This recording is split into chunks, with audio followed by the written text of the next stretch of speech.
The atmosphere inside the plane was the usual mix of pre-departure excitement and quiet anticipation. Passengers murmured softly to one another, overhead bins clicked shut, and flight attendants moved through the aisles with well-practiced efficiency. Serena Mitchell, a woman in her late 30s, stepped onto the aircraft, her presence graceful yet unassuming. She was visibly pregnant, her rounded belly resting beneath a flowing maternity dress that combined comfort with elegance. Beside her, her 6-year-old daughter, Ava, clutched her hand, her small fingers wrapping tightly around Serena's as her wide, curious eyes scanned the unfamiliar surroundings. The little girl had always loved the idea of flying, but she could sense the exhaustion in her mother's posture, the way Serena's shoulders sagged ever so slightly under the weight of fatigue. Despite her tiredness, Serena smiled politely at the flight attendant positioned near the entrance. The woman, whose name tag read Linda Barnes, Bounty and Barnes, gave an automatic nod in return, but something in her expression flickered. It was almost imperceptible, a moment of hesitation, a barely noticeable downturn of the lips, but Serena caught it. She was used to those looks. Still, she refused to let it dampen her excitement. She had planned this trip meticulously, a much-needed getaway, something to break the monotony of long work hours and impending motherhood stress. She had carefully chosen first-class seats, wanting comfort not only for herself but for Ava, who was still at that age where restlessness could turn into distress if she wasn't kept comfortable. She had confirmed the booking multiple times, ensured every detail was in place. So when she moved through the aisle, her boarding pass neatly tucked into her hand, she had no reason to anticipate any trouble. As she arrived at her assigned seat, Serena helped Ava settle in first, adjusting the little girl's seatbelt and tucking her stuffed bear beside her. With a relieved sigh, she lowered herself into her own seat, the plush cushioning a welcome relief against her aching back.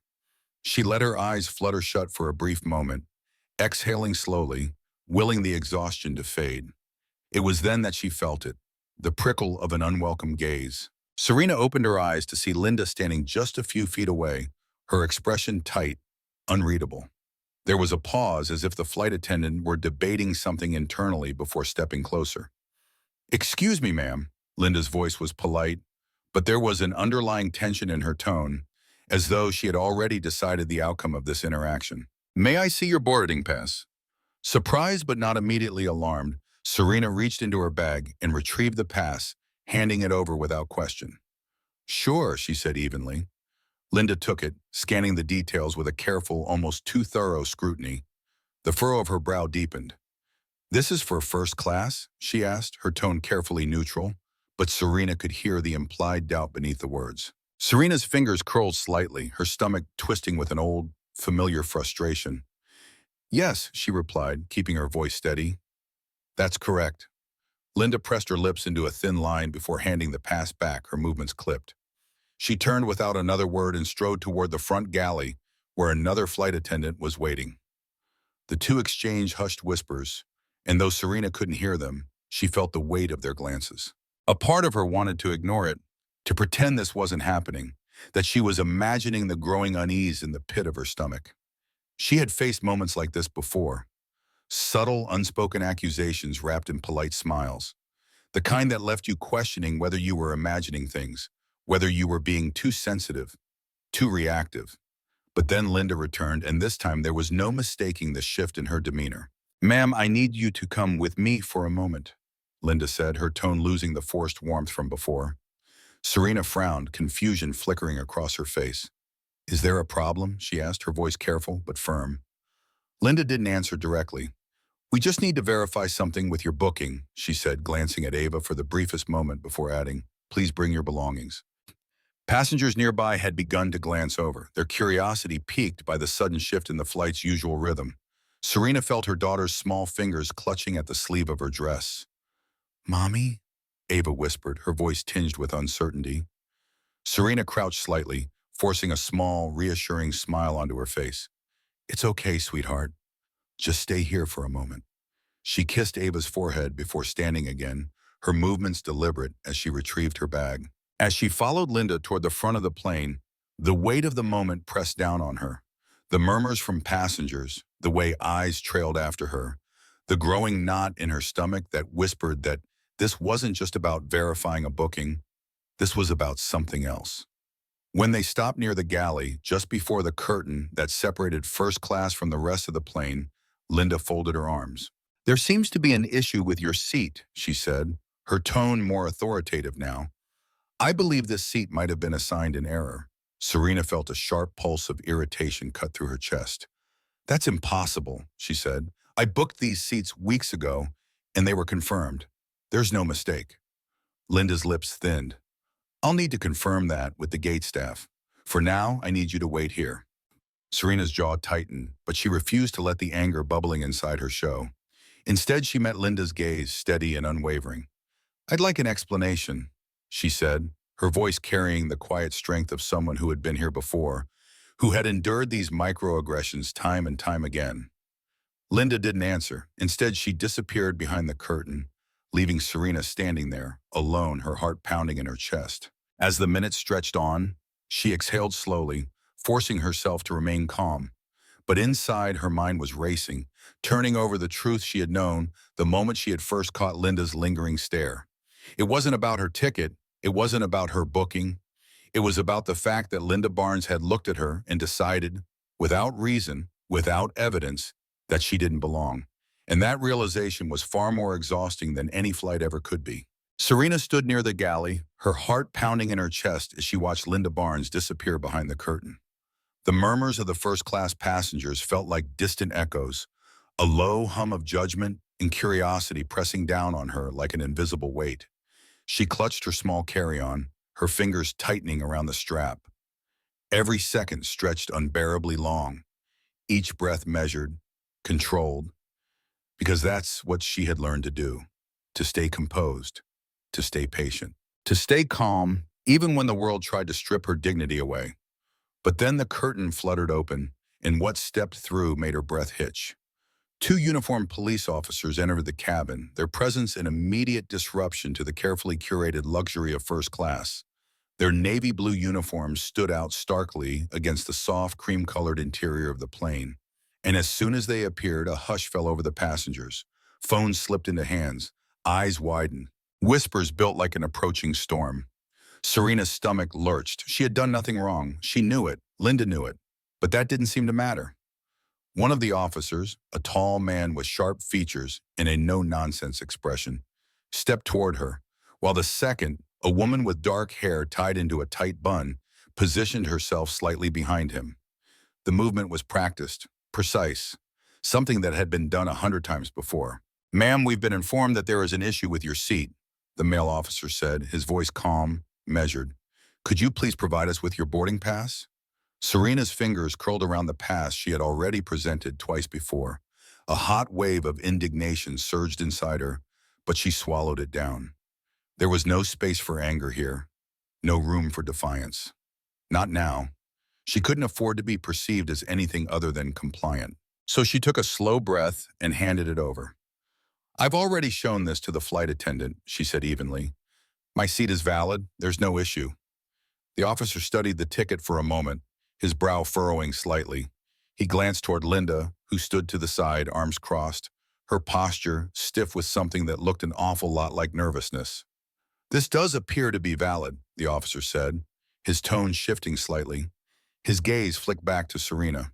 "Did anyone explain to you why you were asked to step aside?" Serena's lips pressed together. A simmering heat burned at the edges of her patience. "No," she said, voice tight. "No one has given me a reason." The officer's expression darkened. He turned to Linda. "Is there something specific we're missing here?" "The boarding pass is valid." Linda hesitated. Her confidence wavered for the first time since this ordeal had begun. I just thought there might have been a mix-up," she stammered. It didn't seem right. The silence that followed was deafening. The female officer's head tilted slightly. Didn't seem right based on what, exactly? Linda's face paled. I just... Serena watched the moment unfold, watched Linda unravel in real time, but there was no satisfaction in it, just exhaustion. And yet, it wasn't over. The tension in the cabin thickened as passengers leaned in, some openly recording the exchange now. A man in the front row whispered something to the woman beside him.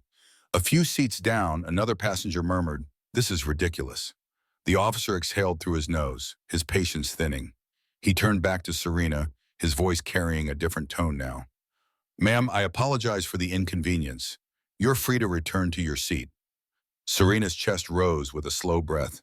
She should have felt relief, but all she felt was rage. Not the kind that explodes, not the kind that shouts or demands, the quiet kind, the dangerous kind, the kind that settles into your bones and refuses to be ignored. She took her boarding pass, her fingers brushing against the paper like it was something fragile, something tainted. Her pulse thrummed beneath her skin, her mind replaying the moment when Linda had stood in that galley, making assumptions, making decisions that could have changed everything. Because what if those officers had been different? What if she hadn't remained calm? What if her response had been taken as aggression, as noncompliance? Serena knew the answer to that question, and it terrified her. She turned on her heel, walking back toward her seat as the tension in the cabin reached its breaking point. As she passed passengers, some cast sympathetic glances her way. Others avoided eye contact, their discomfort palpable. She knew what they were thinking. That could have gone so much worse. As she reached her seat, she saw Ava's tiny head poking over the backrest, her eyes wide, filled with confusion. Mommy? Serena's heart clenched. She sat down, pulled her daughter into her arms, and whispered, "Everything's fine, sweetheart." But deep down, she knew that was a lie. Nothing about this was fine. Because this wasn't just about a seat. This was about the way some people looked at her and saw something out of place. The way they assumed that her presence in a first-class seat must have been a mistake. The way a quiet, peaceful flight had turned into an ordeal that left her dignity in question. And the worst part? It wasn't surprising. She closed her eyes for a moment, steadying herself, feeling Ava's small arms wrapped around her. But this wasn't over. Not by a long shot. Linda Barnes thought she had ended something when she called the police. She didn't realize she had started something much, much bigger. And Serena? She wasn't going to let this go. Not now, not ever. This was just the beginning. Serena sat stiffly in her seat, her daughter's small arms still wrapped around her. She should have felt relief. The officers had acknowledged her innocence. The murmurs of disapproval among the passengers were growing louder, and she was finally allowed to return to her seat. But the weight pressing on her chest refused to lift. She wasn't just humiliated. She was furious. Then, just as she began to exhale, to gather herself, a sound sent a chill through her body. A sharp cry. A child's cry, not Ava's. Another child, and Serena's head snapped up, scanning the first-class cabin. Just a few rows ahead, a young mother was visibly distressed, holding onto a wailing toddler as a man in a crisp suit stood over them, his face twisted in frustration. "Can you please control your child?" he snapped, his voice loud enough for the whole cabin to hear. "Some of us paid good money for peace and quiet." The mother, clearly flustered, rocked her son in her arms, whispering soft shushes. Her eyes darted around, searching for support. But the flight attendants looked away, avoiding the situation entirely. Serena felt her hands curl into fists. Not because the toddler was crying, babies cried, that was life, but because of the way the mother shrank under the man's gaze, because of the way Linda Barnes, still standing near the galley, smirked. Serena's chest burned. A woman had just been publicly humiliated. Police had been called, and here was Linda, watching another passenger be bullied, doing nothing. The injustice of it snapped something inside her. Serena pushed up from her seat, her voice ringing through the cabin. "Sir," she said, her tone calm but cutting, "she is controlling her child. He's a baby, not a noise complaint." The man turned, his gaze narrowing. "I wasn't talking to you, Bahik," he said, his voice dripping with a condescension. "Maybe not," Serena replied, crossing her arms, "but you had no problem talking down to a woman who was doing her best. Maybe you should have thought twice before throwing a tantrum about a literal toddler." The man's face flushed red, and for a moment it looked like he might argue. But then the entire cabin shifted. Passengers who had previously stayed silent were now murmuring in agreement. "Yeah, it's a kid, relax. Sir, just put your headphones in like the rest of us. Honestly, you're making more noise than the baby." The man scoffed, embarrassed, and muttered something under his breath before sinking back into his seat. Serena turned toward the mother and offered her a reassuring nod. "Don't let people like him make you feel small," she said gently. "You're doing great. The mother teared up, her lips trembling, as if years of silent battles had suddenly cracked open. "Thank you," she whispered. Serena sat back down, her heart hammering in her chest. And that was when the supervisor arrived. A tall woman in a Navy airline uniform, her sharp eyes scanning the cabin. Unlike Linda, her badge read Margaret Hastings, flight supervisor. She had just stepped onto the plane, likely alerted by the escalating chaos, and was quickly assessing the situation. Serena saw the moment her gaze landed on Linda, the lingering tension, the way her eyes flickered with suspicion. "What's going on here?" Margaret's voice was authoritative, a stark contrast to the smug confidence Linda had carried just minutes before. Linda straightened. "There was an issue with a passenger," she said, her voice laced with forced control. Margaret's gaze flicked between Serena, the officers near the entrance, and the passengers still recording on their phones. "I can see that," Margaret said, her voice cool. "And yet the only real issue I see here is an unnecessary escalation over a valid ticket." Linda paled. Serena remained silent, watching. Margaret turned to the officers. "Gentlemen, are you still needed here?" The male officer shook his head. "No, ma'am, the passenger's ticket was valid, and there was no cause for removal." Margaret's jaw tightened. Then why were the police called in the first place? Linda opened her mouth, then closed it. Passengers were whispering now, their curiosity turning into outrage. "It didn't seem right," Linda finally muttered, her voice small. Margaret's nostrils flared. "Didn't seem right based on what, Linda?" she demanded, her voice razor sharp. Linda shrunk inward, the weight of her decision collapsing around her. "Step into the galley," Margaret ordered. "Now." The entire cabin watched as Linda walked stiffly past them, her once arrogant posture crumbling into shame. Margaret turned back to Serena. "Ms. Mitchell," she said, her voice gentler now. "On behalf of the airline, I deeply apologize for what just happened. You should never have been treated this way." Serena nodded, though her rage still simmered. "Apologies don't erase harm," she said evenly. Margaret's lips pressed together. "You're right, and I intend to make sure this is handled properly." She turned toward the galley, disappearing behind the curtain. And then, moments later, Linda Barnes walked out, her face ashen, clutching her bag. Margaret followed, her expression unforgiving. "You're relieved of duty, effective immediately," she said loud enough for the passengers to hear. "Gather your things and disembark the plane." A ripple of shock spread through the cabin. Serena sat still, watching. Passengers didn't look away this time. They watched as Linda made her humiliating walk to the exit. One man even clapped, but Margaret silenced him with a glare. As Linda stepped off the plane, Serena exhaled. The flight wasn't over, but Linda Barnes was gone.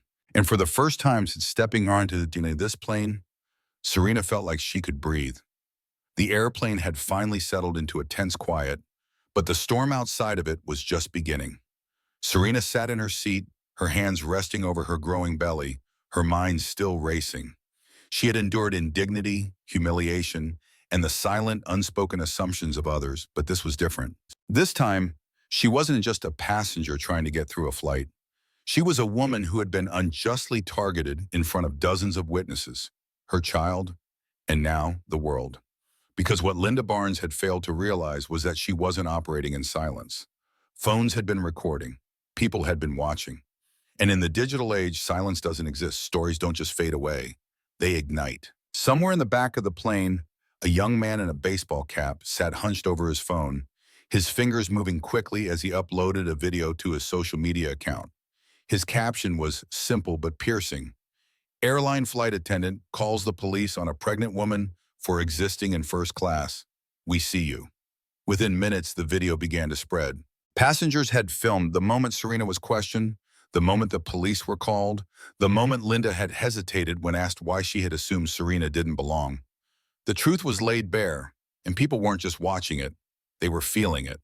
Serena had no idea what was happening outside of this plane yet. She had no idea that her name was trending, that news outlets were already picking up on the story, that hashtags like "Flying While Black, Justice for Serena Airline Discrimination" were sweeping across social media like wildfire. But as the flight continued, she felt something change. Passengers who had once stayed silent were now emboldened. A woman 2 rows over reached out and gently touched Serena's arm. I saw everything, she murmured. I recorded it, and I just want you to know, we have your back. A man across the aisle nodded. People need to see this kind of thing still happens. It's disgusting. If there's anything we can do, Serena felt her throat tighten, not with sadness, but with something close to relief, because for the first time in a long time, she wasn't alone in her fight. Then, somewhere over the Atlantic, her phone buzzed. She glanced down and saw dozens of notifications lighting up her screen. Her best friend, her colleagues, even distant relatives, they were all texting her at once. One message stood out among them, coming from a well-known civil rights advocate she had long admired. Serena, your story is making waves. If you're ready to take this fight further, I can help you. The world is watching. Serena sucked in a sharp breath, her fingers trembling as she unlocked her phone. She scrolled through her notifications, and what she saw made her heart pound. News outlets were already reporting the story. Social media was exploding. She tapped on one of the viral tweets, a post with over 100,000 retweets. The video played again, showing the humiliating moment Linda Barnes had called the police for no reason other than a feeling. The replies underneath burned with fury. This is what we mean when we talk about everyday discrimination. They saw a black woman in first class and just assumed she didn't belong. Disgusting. That flight attendant deserves to be fired immediately. What a disgrace. If we don't speak up about this, it will keep happening. Hold the airline accountable. Serena Mitchell, we are with you. Don't let them silence you. We won't either. Serena's chest tightened. This was bigger than her now. This wasn't just a personal battle anymore. It was a movement. A hand touched hers gently. She looked up to see Ava staring at her, her big, innocent eyes searching her mother's face. Mommy, she whispered, are you okay? Serena swallowed past the lump in her throat and forced a small smile. Yes, baby, she whispered back. Mommy's okay. But in that moment, she knew she had a choice to make. She could let this moment fade, accept the weak apology the airline would inevitably try to offer her, move on, and teach Ava that this is just the way the world works. Or she could fight. She could fight not just for herself, but for her daughter. For every person who had ever been told, in subtle and not so subtle ways, that they didn't belong. Her fingers hovered over her phone's keyboard as she composed a message to her lawyer. Let's talk legal action. They need to answer for this. She hit send. Then she took a deep breath and did something she never thought she'd do. She opened her Twitter app, stared at the blinking cursor for a moment, then typed, My name is Serena Mitchell. I was humiliated today. I was treated as if I didn't belong, as if I had to prove I was worthy of respect. But let me be clear, I don't need to prove anything to anyone. What happened to me was wrong, and I will not be silent. Thank you to everyone who has supported me. We are just getting started. #Justice for Serena.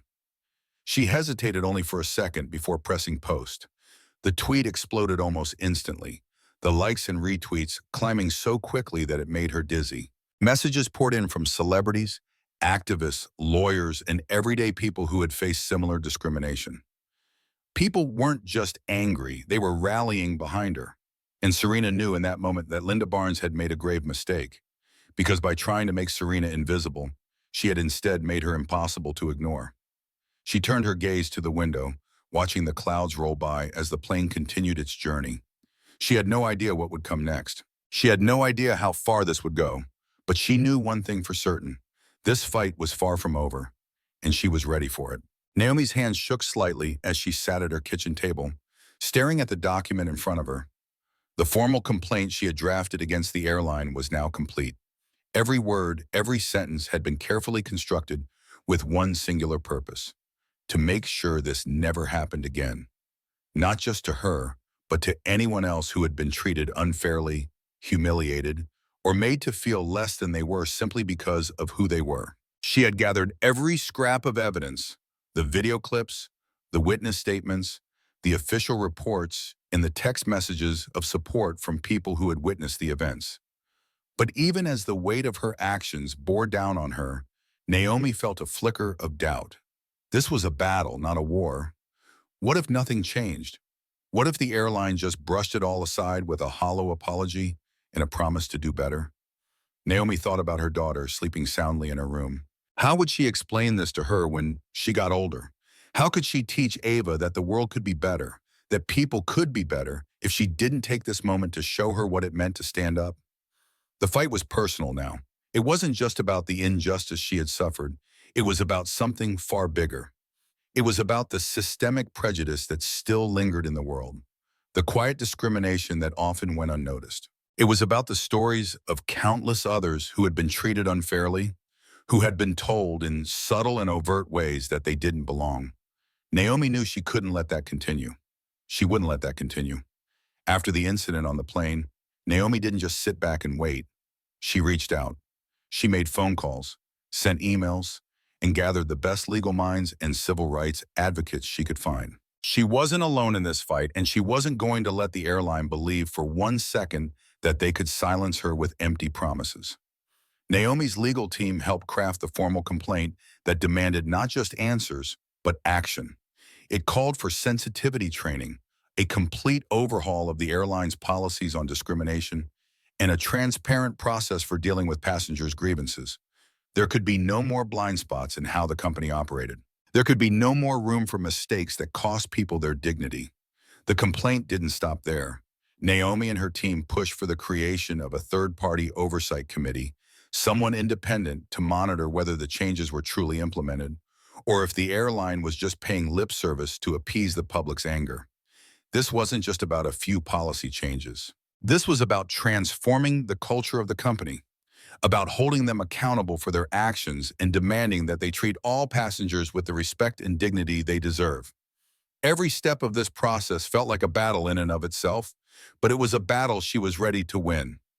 Naomi wasn't fighting for revenge. She wasn't fighting for validation. She was fighting for justice, for herself, for Ava, and for everyone who had suffered at the hands of assumptions and prejudice. And as she clicked send on the final draft of the complaint, Naomi realized the most powerful thing she had gained through this ordeal was the voice she had long been told to keep quiet. Her voice, her story, and the stories of so many others. Naomi sat back, eyes closed, and took a slow breath. For a moment, the weight of it all almost overwhelmed her, but she refused to give in. She had been through too much to back down now. She wasn't just a mother, a woman who had been treated unfairly. She was now a force, a voice for change, for progress, for fairness. She had the courage to speak out, even when others would rather her stay silent. And that's where you come in. If you believe in what Naomi is fighting for, if you believe that people shouldn't be judged based on who they are or what they look like, then this is the moment for you to stand with her. Leave a comment below to show your support for Naomi. Let her know that her fight matters. Let the airline know that you stand for justice, for respect, and for a world where dignity is a right, not a privilege. You can be part of the change she's working for, and your voice, your encouragement, can help her keep pushing forward, even when the road ahead feels uncertain. Naomi's journey is just beginning. The momentum is already building, and with each passing day, the voice of accountability grows louder. Together, we can make sure that what happened to Naomi doesn't stay buried. We can make sure the world sees and hears her story, because stories like hers have the power to change everything. Like, comment, and share to be part of this incredible movement toward justice, because Naomi is showing us all that we have the power to make a difference. Will you stand with her? Serena Mitchell had spent years blending in, not because she wanted to, but because she had learned that sometimes it was safer, easier, less exhausting. She had grown up knowing that people like her had to work twice as hard to be seen as worthy, had to carry themselves with perfect poise, had to be careful not to give anyone a reason to doubt they belonged. And yet, none of that had mattered on that flight. She had done everything right, and it still hadn't been enough. But now the world knew her name. The moment she posted her statement online, the dam burst. The video footage from the flight had already gone viral, but Serena's words gave it focus. Power. Purpose. She wasn't just another trending topic. She was a catalyst for something bigger. The media pounced. News anchors dissected the footage on morning shows, pausing at the moment when Linda Barnes had called the police, at the moment when Serena had stood her ground, at the moment when the supervisor had fired Linda on the spot. They played the clips again and again, their voices laced with carefully curated outrage as they debated the wider implications of what had happened.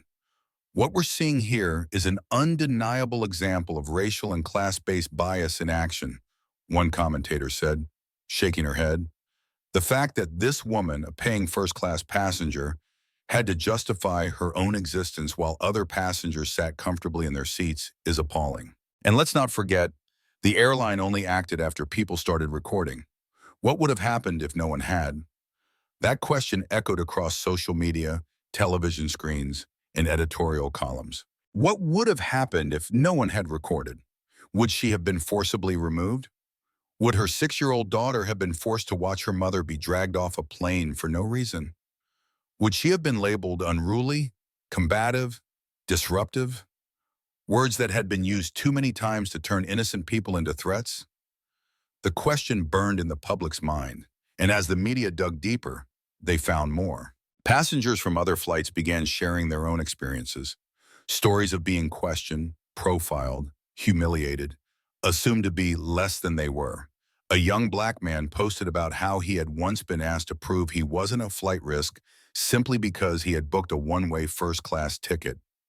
A Latina woman described being asked, repeatedly, if she was lost when she boarded a luxury cabin. A Muslim businessman recounted how flight attendants had whispered among themselves, staring at him and clutching their radios until a white passenger vouched for him. One voice became 10, then hundreds, then thousands. And suddenly Serena's story wasn't just hers anymore. This wasn't an isolated incident. This was a pattern, a deeply ingrained systemic failure that had been ignored for far too long.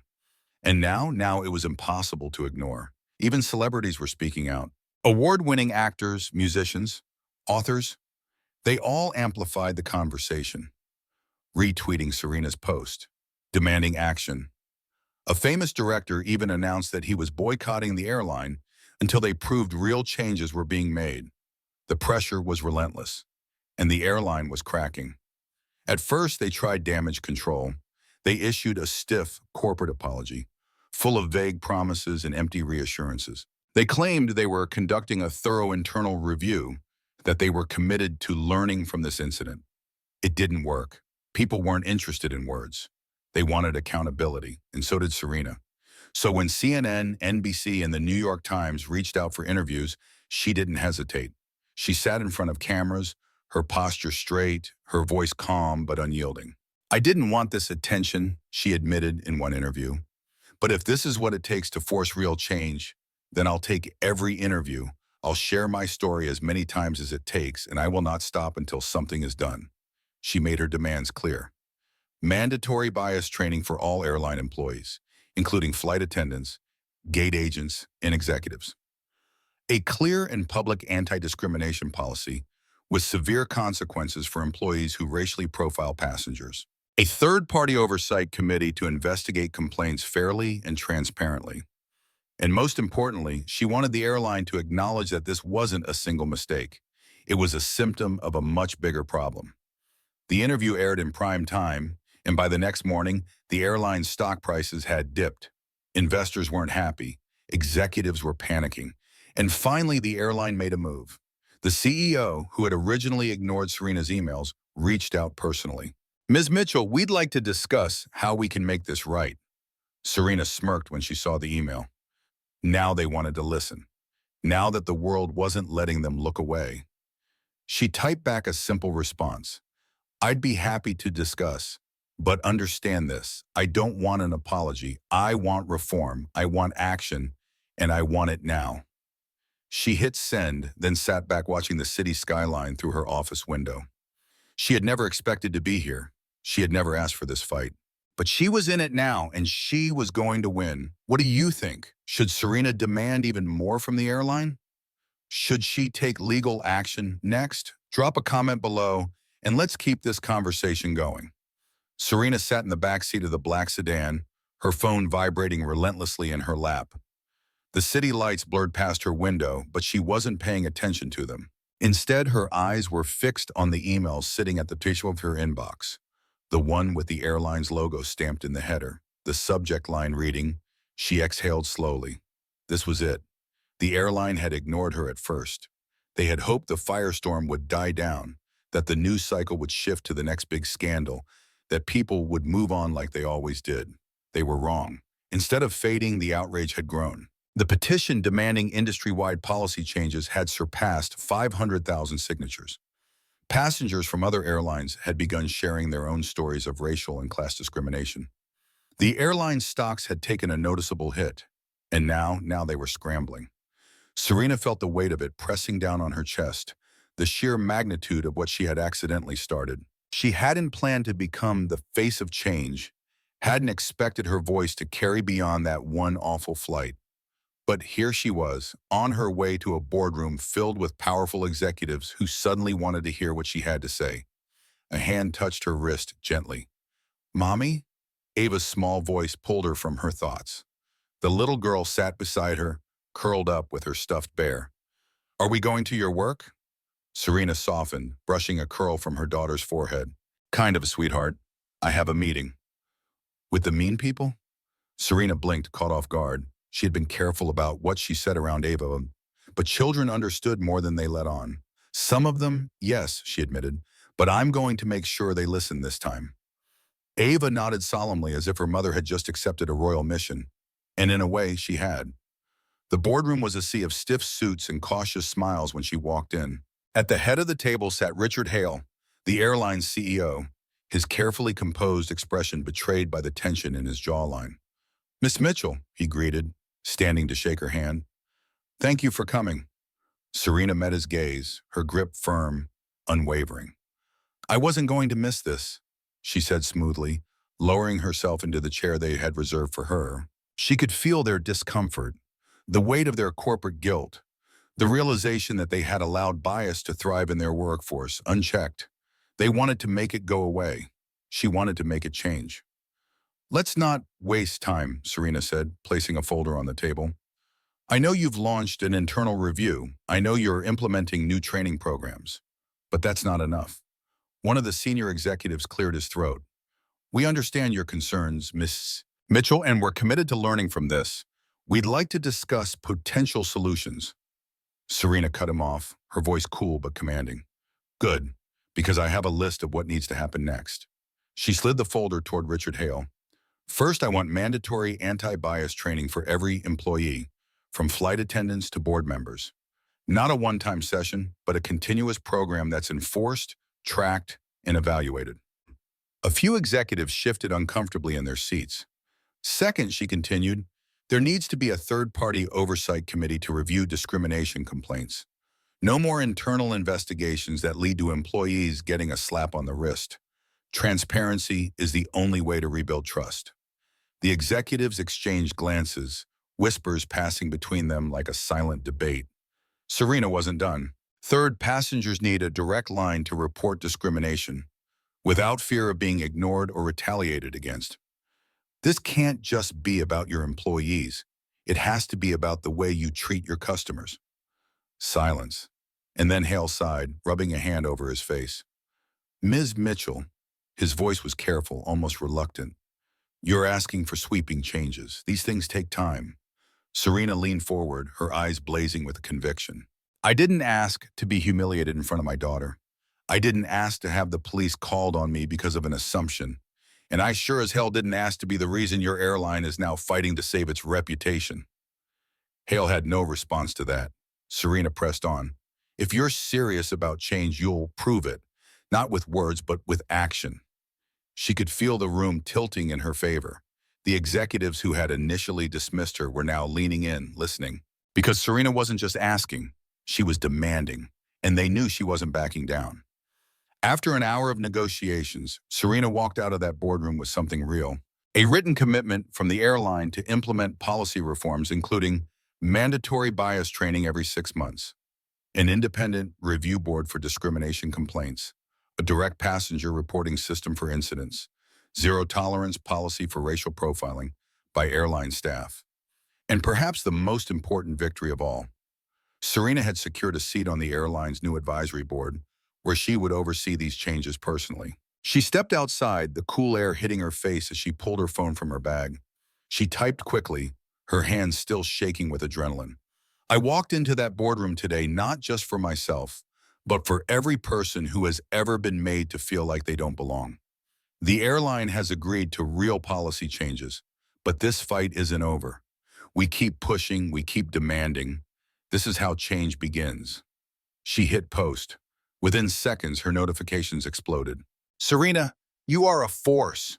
This is how you make history. We're with you. No more empty apologies, real action. You just changed the industry. Keep going. Serena exhaled, feeling something deep and powerful settle inside her. She wasn't just fighting for herself anymore. She was fighting for everyone, and she was just getting started. What do you think? Should Serena keep pushing for more industry-wide reforms? Drop a comment below and let's keep this momentum going.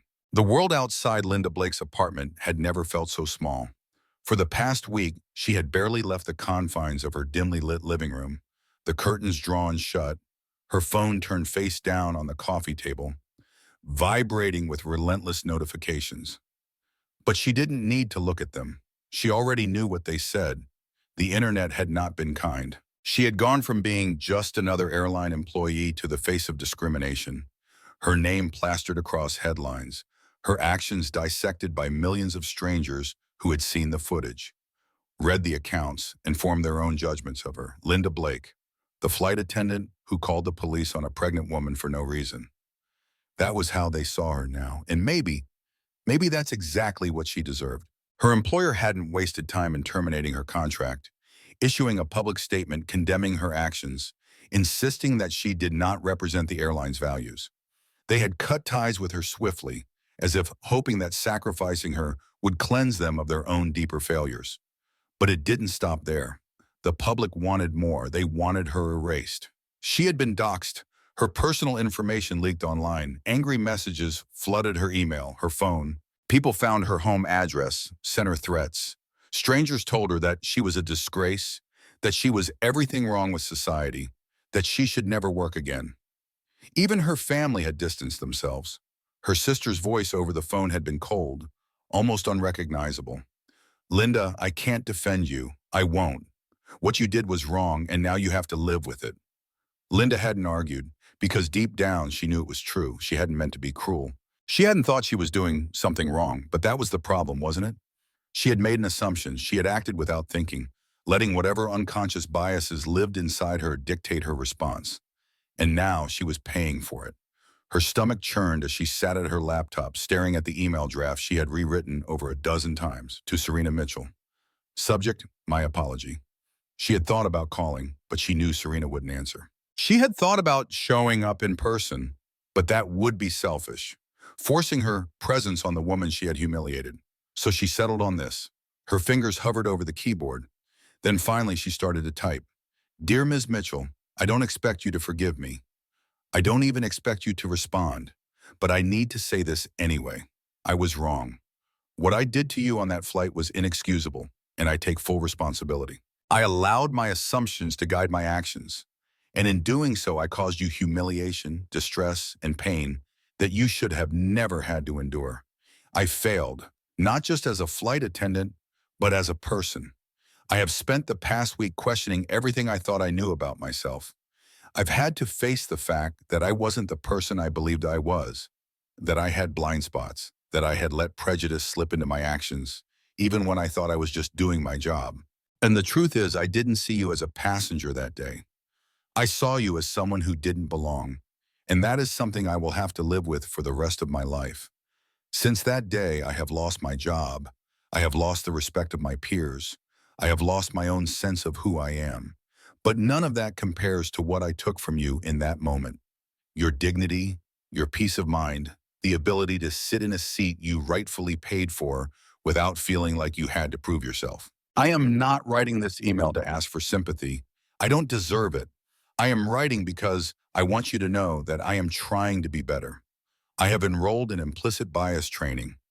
I have reached out to organizations that focus on anti-racism education.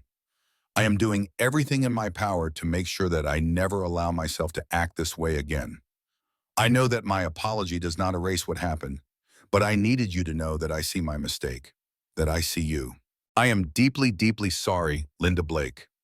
Linda stared at the email, her vision blurring with unshed tears. Would Serena read it? Would she even care? She hit send before she could second-guess herself, and then she waited. Minutes passed, then hours, then days. Nothing. Serena never responded. Linda wasn't surprised. She had spent years telling herself she was a good person, believing that she would never discriminate against someone. But belief alone wasn't enough. Actions mattered, and her actions had cost her everything. But she wasn't going to let that be the end of the story. For the first time in her life, she was doing the work, not just for Serena, but for herself. She wasn't just going to move on. She was going to change. Because if she didn't, then everything she had lost, everything she had been forced to confront about herself, would mean nothing. She refused to let that be the case. And maybe, just maybe, one day she would be able to look in the mirror again without shame. Meanwhile, Serena saw the email. She had read it the moment it landed in her inbox, sitting at her desk, her breath catching in her throat. She had felt the weight of the words, the rawness of Linda's confession. And yet, she couldn't bring herself to respond, not yet, because an apology, no matter how sincere, did not undo the damage. And Serena? She wasn't done fighting yet. What do you think? Should Serena eventually forgive Linda? Or should she let Linda carry this lesson for the rest of her life? Drop your thoughts below. The storm should have passed by now. At least that's what they had hoped. The airline had issued statements, promised reforms, and fired the flight attendant responsible. The public outrage had hit its peak, and most corporations would have expected the world to move on by now. But Serena wasn't moving on. She couldn't. Because this wasn't just about one flight, one airline, or one policy change. This was about every single person who had been treated as less than, dismissed, humiliated, or made to feel like they had to prove they deserved the seat they already paid for. And as long as those people were still fighting, so was she. The press interviews were relentless. CNN, MSNBC, the New York Times. Even international news outlets had picked up the story, turning her from an airline passenger into a symbol of modern-day discrimination in the travel industry. Serena, you've already secured major reforms from this airline, one reporter said, adjusting her earpiece as she leaned in. You've been offered a role on their advisory board. Some would say you've won. Why continue pushing? Serena sat tall, her expression calm but unyielding. Because this isn't just about me, she said, her voice steady. This is about the fact that discrimination in the airline industry is rampant. My story happened to go viral, but what about the stories that never make it past the complaints desk? What about the passengers who never get an apology, who never get justice? The reporter nodded, glancing at her notes. So what's next? What do you want? Serena exhaled slowly, her mind already racing through the bigger picture. I want federal regulations that hold airlines accountable for racial and class-based discrimination, she said firmly. I want a passenger rights bill that includes real consequences when airlines allow bias to dictate their employees' actions. I want change that can't be undone the moment public attention fades. The interview aired that night, and within hours the momentum had exploded again. More passengers came forward with their own horror stories. Civil rights groups reached out, offering their support. Congressional leaders even began discussing airline accountability measures. The fight was growing bigger than even Serena had imagined. Late one night, Serena sat in her office, scrolling through an endless stream of messages. There were so many voices, so many stories, some from people she had never met, others from people just like her, professionals, mothers, fathers, students, who had been made to feel like they didn't belong. One message stood out. It was from an elderly woman named Evelyn, who had seen Serena's interview. I don't know if you'll ever read this, but I just wanted to say thank you. I'm 72 years old, and I still remember the first time an airline treated me like I was nothing. It was 1968, and I had saved up for months to buy my first ever first-class ticket. But when I got on that plane, the flight attendants whispered, the passengers stared, and eventually they told me I had to move. They gave my seat away. I never fought back. I just swallowed my pride and went to the back. I never flew first class again. And I've regretted it my whole life. But now I see you. And I see that maybe, just maybe, the next generation won't have to feel like I did. Keep fighting. Serena felt her chest tighten, her breath catching in her throat. She closed her eyes, pressing her fingers against her temples as the weight of it all hit her. This was never just about one flight. This was about decades of people being forced to accept less than they deserved. And now they had a voice. Her hands shook as she typed a response. Evelyn, your story matters. You deserve to be treated with respect then. And you deserve it now. I promise you. I won't stop until real change happens. This fight isn't over, not yet. A week later, Serena was standing in front of Congress. The air in the chamber was thick with tension, reporters packed against the back walls, cameras rolling. She had been invited to testify before the Transportation Committee, an opportunity few civilians ever received.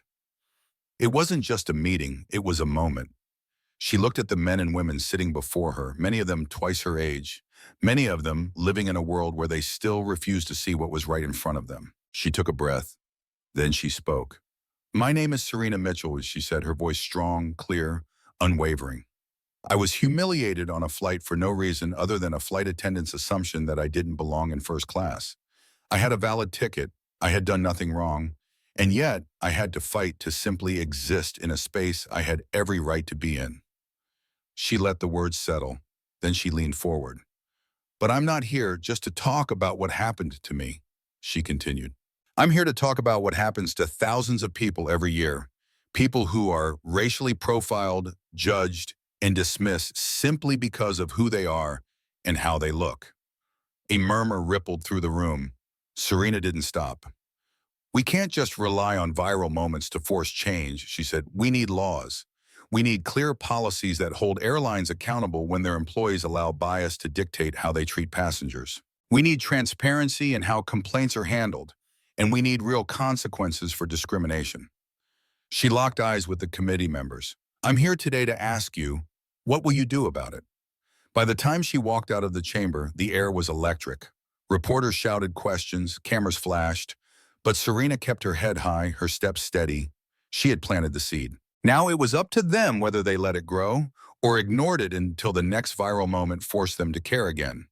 And if they chose silence, then she would make them listen. Because she wasn't done yet, not even close. What do you think? Should Serena push for even more reforms? Should she take this fight global? Drop your support in the comments and let's show her that we're with her all the way. Serena Mitchell never expected to become the voice of a movement. She never thought that one flight, one moment of injustice, would send ripples through an entire industry. And yet here she was, not just a woman who had been wronged, but a woman who had fought back and won. It had been months since that fateful flight. Months of battles, of negotiations, of pushing for change. Months of standing before Congress, of sitting in boardrooms, of making sure that what happened to her would never happen to someone else. And finally, after what felt like a lifetime of fighting, she was standing at a press conference, staring at the crowd before her, feeling something she hadn't let herself feel in a long time. Hope. The airline industry had finally listened, not just because of her, but because of the hundreds of thousands of voices that had rallied behind her, because of the petitions, the protests, the demands. And now they were seeing real change. The government had passed the Airline Passenger Rights Act, a landmark bill that ensured zero tolerance for discrimination in the airline industry. Mandatory anti-bias training for all airline employees, renewed every 6 months. An independent review board for discrimination. Complaints, heavy fines for airlines that failed to address racial profiling. A public transparency report on discrimination cases every year. For the first time in history, passengers had real protection. And Serena had been part of making that happen. She stepped up to the microphone, cameras flashing in front of her. She saw news anchors, politicians, supporters, and somewhere in the front row, Ava, her daughter, watching her with wide-smiled, admiring eyes.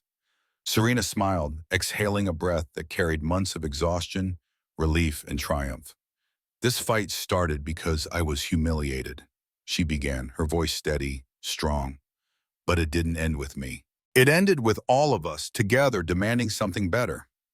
She looked over the crowd, seeing the faces of people who had shared their own stories, who had written to her, who had told her that they finally felt seen.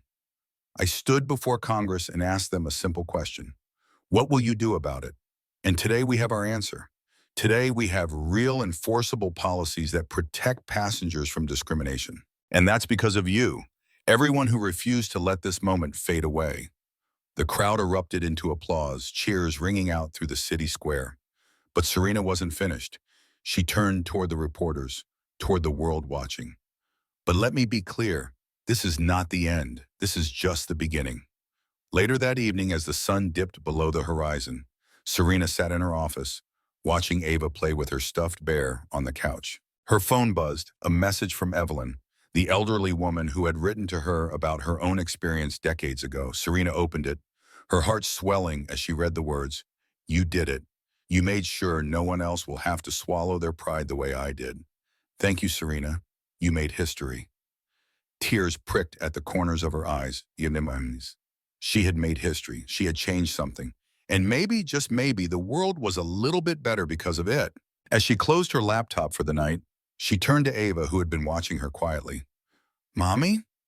"Yes, baby," Serena said, brushing a curl from her daughter's face. "You always work so hard," Ava said softly. "Did we win?" Serena's heart clenched. She pulled her daughter into her arms, holding her close, feeling the warmth of her tiny body, the trust in her small hands. "We won," Serena whispered, "but we always have to keep fighting to make sure the world stays fair." Ava nodded seriously as if accepting an important mission. And in that moment, Serena knew, this was why she had fought so hard. For her daughter, for every person who had been told they didn't belong. For a world where no one had to fight just to be treated with basic human dignity. Serena's journey teaches us a powerful lesson. Never let injustice go unchecked. Never stay silent when you see discrimination. Never let fear stop you from fighting for what is right. Because change doesn't happen by accident. It happens when people stand up, speak out, and refuse to back down. So ask yourself, what will you do when you see injustice? Will you be silent, or will you be part of the fight for change? If Serena's story inspired you, hit that like button to show your support. Drop a comment below to encourage Serena. Let's remind her that she's not alone in this fight. And if you want to hear more powerful stories like this, don't forget to subscribe to the channel. Change starts with us. Let's keep making history together.